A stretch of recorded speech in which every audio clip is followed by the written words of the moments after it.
Olá, queridos pais, bom dia, boa tarde, boa noite, seja lá o horário que vocês estão assistindo esse vídeo. Meu nome é Vanessa, sou professora de ciências do sexto ano, sexto A, B, C, D, E e F, tá? Então todos os sextos.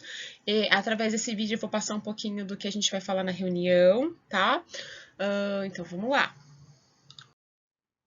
Bom, primeiro vamos ver aqui um pouquinho do que a gente aprendeu durante a segunda etapa, né? Nós estávamos ali ainda no livro 1, né, no capítulo 4, falamos um pouquinho sobre a ecologia. Falamos lá do nível de organização dos seres vivos na natureza, começando lá da menor unidade do ser vivo, que é uma célula, até uma organização mais complexa, que é a nossa biosfera, a parte viva do planeta. Falamos também como esses seres vivos que habitam o nosso planeta se relacionam na natureza, de maneira harmônica, de maneira desarmônica, quais são os tipos de relações harmônicas e desarmônicas e o quanto essas relações são importantes para o equilíbrio do ecossistema. Falamos também um pouquinho sobre a cadeia alimentar, ainda em ecologia, né? Entendendo que esses seres vivos se relacionam na natureza muitas vezes pela cadeia alimentar, né? O quanto é importante entender essas relações e saber que se uma espécie é retirada, todas as outras serão afetadas, né? A gente tem um desequilíbrio na cadeia alimentar. Falamos ainda dentro da cadeia alimentar de como funciona a transferência de energia, né? Um indivíduo que se alimenta do outro recebe a energia, aquele que se alimenta desse recebe um pouco da energia que foi alimento do outro, enfim, como que ocorre essa transferência que vai diminuindo no decorrer da cadeia. Tá? E nós vimos o quão é importante também a parte final ali, a gente não pode falar final, porque a cadeia alimentar ela é mais um ciclo, né, do que uma cadeia assim que termina, né? Podemos dizer ali nos decompositores, por exemplo, decompositores, eles são extremamente importantes. Nós conversamos muito sobre o papel deles na natureza, né? São eles que reciclam a matéria orgânica e transformam em nutrientes para o solo. Então, o quanto é importante esses decompositores para que as plantas se desenvolvam, continuem, né, sobrevivendo, tá? No capítulo 5, nós falamos um pouquinho sobre como que o solo se forma, quais são os fatores que influenciam na formação do solo, tá? Falamos um pouquinho sobre os tipos de solo, né? Que os solos são diferentes, dependendo do jeito que ele se forma, da região onde ele se forma, que eles são diferentes. Dependendo do tamanho dos grãos, isso vai influenciar, por exemplo, na quantidade de água que vai ficar parada, que retida, né? Que água que vai ser ali absorvida, o solo que vai se manter úmido por mais tempo. E aí a gente falou quanto isso influencia também na fertilidade, né? O tamanho dos grãos, a disposição desses grãos. Aí falamos um pouquinho sobre a importância disso também para as plantas, então entender o tipo de solo para saber o que eu posso plantar, como que eu tenho que plantar, quais são os cuidados que eu tenho que ter com esse solo, tá? Aí falamos também sobre a fertilização do solo, que antigamente a gente tinha muitas regiões onde o solo era pobre e não era possível a gente produzir nada. Com o avanço no setor da agricultura, hoje em dia esses solos se tornaram aí grandes produtores, né? Já, graças ao avanço do conhecimento no setor da agricultura, da tecnologia, né? Os aparatos tecnológicos que auxiliam a agricultura. Falamos lá o quão é possível você tornar um solo onde não chove muito úmido, com a irrigação, por exemplo, e técnicas diferentes de irrigação, dependendo da minha região, dependendo do meu objetivo, dependendo do tamanho do meu terreno. Falamos também um pouquinho sobre a erosão do solo, como ela ocorre, quais são os fatores que influenciam na erosão e quais são as consequências para o meu solo, para o meu solo que sofre uma erosão por muito tempo. Interessante. E aí, no capítulo 6, ainda no capítulo 6, né? Não, na verdade, o último capítulo, nós estávamos falando do 5, agora sim o 6, que é o último capítulo do livro, fala um pouquinho sobre a poluição do solo e a saúde humana, né? A gente começou falando sobre a poluição química e microbiológica, tá? Qual que é a diferença entre as duas e como que elas afetam o solo e, por exemplo, na zona rural e na zona urbana, como que elas acontecem, tá? Falamos também sobre os tipos de resíduos que a gente tem, que são despejados aí no lixo, resíduos hospitalares, industriais, residenciais, e aí houve uma discussão referente à quantidade de lixo que a gente produz diariamente, eles mesmos puderam refletir um pouquinho sobre o assunto, foi bem interessante também. Aí falamos sobre o problema mundial do lixo, que já entra no descarte, como que a gente descarta todos esses resíduos e qual que é o descarte mais correto, qual que é o mais adequado, qual que é o mais prejudicial para o meio ambiente e para a saúde, e finalizamos o capítulo e o livro 1 falando das doenças transmitidas pelo solo contaminado. Também discutimos ali algumas doenças que são simplesmente transmitidas pelo contato com o solo, né? Ou então quando a gente ingere alimentos ou água contaminada, ou seja, que vem de um solo contaminado.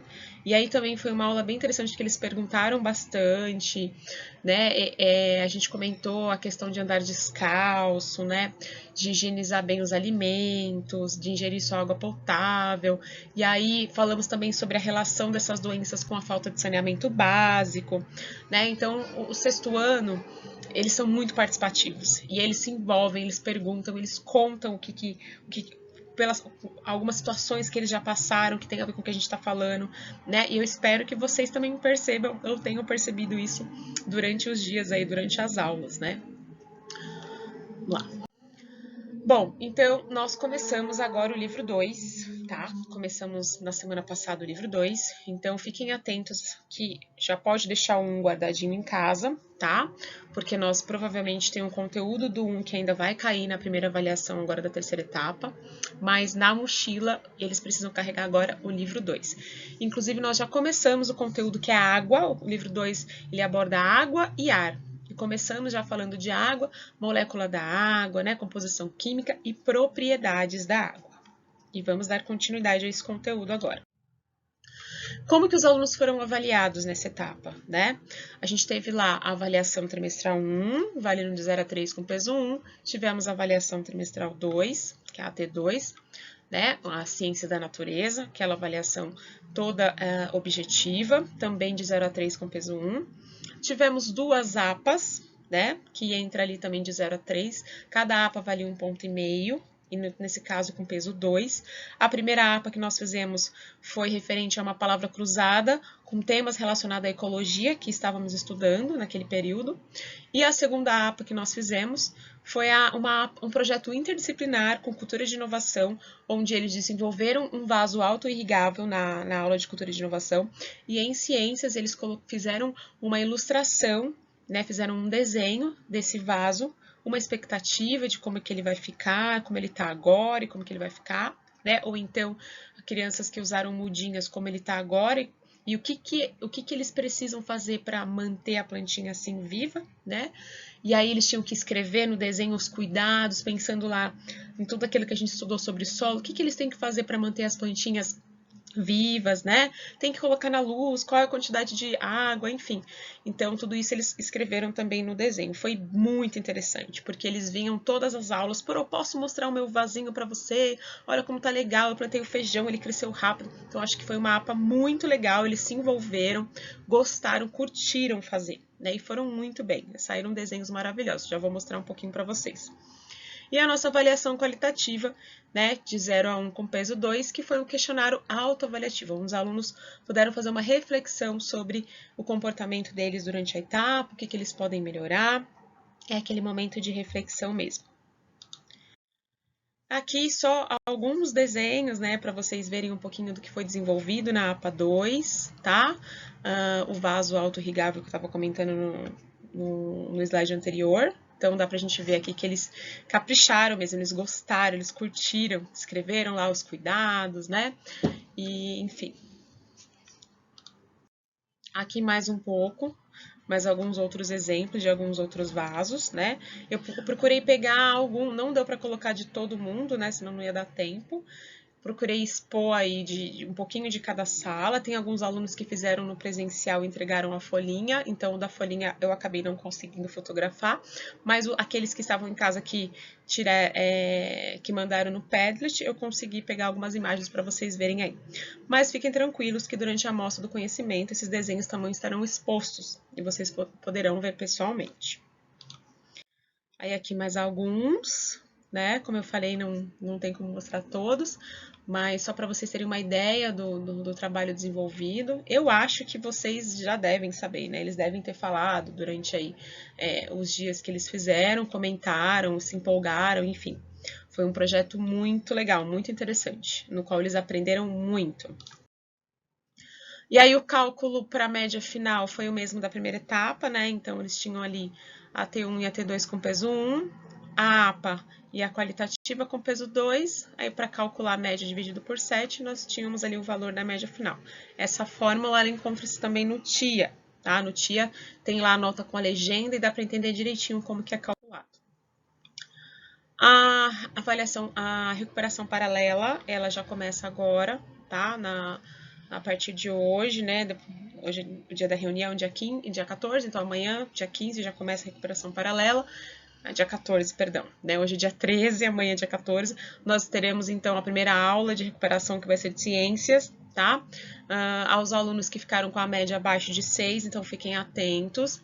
Eles têm que frequentar essa aula, é obrigatória, né? Das 3h50 então, às 17 horas, então no período da tarde. Vai ter um modelo presencial, eu estarei lá para dar aula, mas os alunos que ainda estão em casa também terão um link e poderão acessar a aula de recuperação através da live, tá? Já deixei uma lista de exercícios de revisão no Moodle, então os alunos precisam responder essa lista e chegar lá na aula de recuperação com ela feita, tá? Que assim a gente consegue tirar as dúvidas, né? Esclarecer tudo certinho. E a prova de recuperação vai ser na quarta-feira, dia 15, vai estar disponível lá na plataforma do Google Classroom, tá? Das 16h30 até as 18h30. Bom, se vocês tiverem alguma dúvida, alguma sugestão, é só vocês mandarem lá via formulário do Google, tá? O link vai estar presente aqui na descrição do vídeo, tá?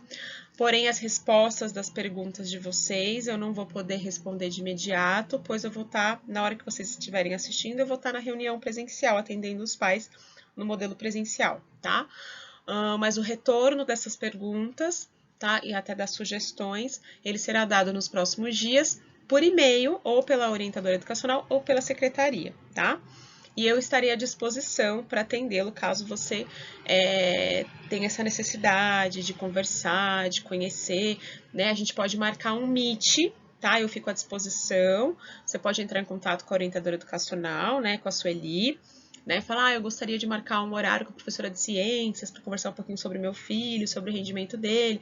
Então, eu estou à disposição. É só entrar em contato com a Sueli e fala desse interesse de marcar, que daí ela agenda lá e a gente pode se encontrar via Meet, se não for possível esse encontro presencial, ok?